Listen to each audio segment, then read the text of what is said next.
Hi friends, welcome to my channel. ఈరోజు పాలార్దే ఎలా ready చేసామో చూద్దాం రండి. దానికి కావాల్సింది పంచదార, బెల్లం, కొబ్బరికాయ ముక్కలు.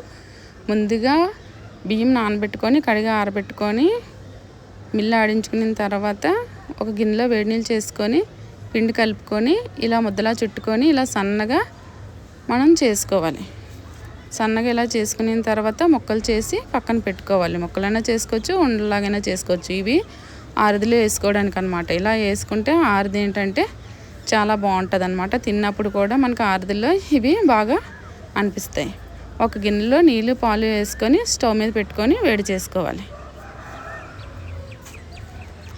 వేరే గిన్నెలో పెసరపప్పు నానబెట్టుకోవాలి. ఈ గిన్నెలో పాలు మరుగుతున్న దాంట్లో తాలికలు, కొబ్బరికాయ ముక్కలు, పెసరపప్పు వేసుకొని ఉడకనివ్వాలి.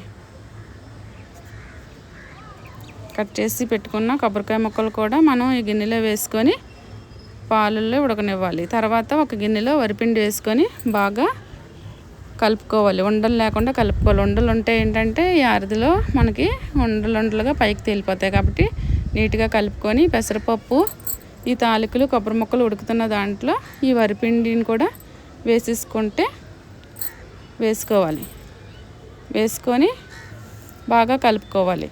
ఎక్కువ పలచగా కలపకుండా చిక్కగా కలుపుకోవాలి. పలచగా కలిపితే పలచగా అయిపోతుంది, ఎక్కువ వేసేస్తే చిక్కగా అయిపోతుంది. మరీ చిక్కగా అయిపోతే ఆరిన తర్వాత మరీ ముద్దగా అయిపోతుంది. కాబట్టి మనం చూసుకొని పలచగా కలుపుకోవాలి. దాంట్లో బెల్లం వేసుకొని బాగా కలుపుకోవాలి. బెల్లం తర్వాత పంచదార కూడా వేసుకొని మనం ఎంత టేస్ట్ స్వీట్ కావాలో చూసుకొని వేసుకోవాలి. ఇలా వేసుకునే దాన్ని చూడండి, ఇలాగా మనకి ఇంత టైట్గా ఉంటే సరిపోతుంది. ఆరిన తర్వాత చిక్కగా గట్టిగా అయిపోతుంది. తర్వాత మనం యాలకుల పొడి వేసేసుకోవడమే. యాలకుల పొడి వేసుకొని కలిపేసుకున్న తర్వాత స్టవ్ ఆఫ్ చేసుకుంటే ఒక 5 నిమిషాలకి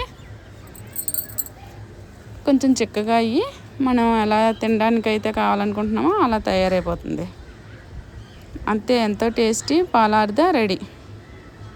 ఓకే ఫ్రెండ్స్, మీరు కూడా ట్రై చేయండి. ఎలా వచ్చిందో కామెంట్ బాక్స్లో పెట్టండి. Okay friends, like, share, subscribe.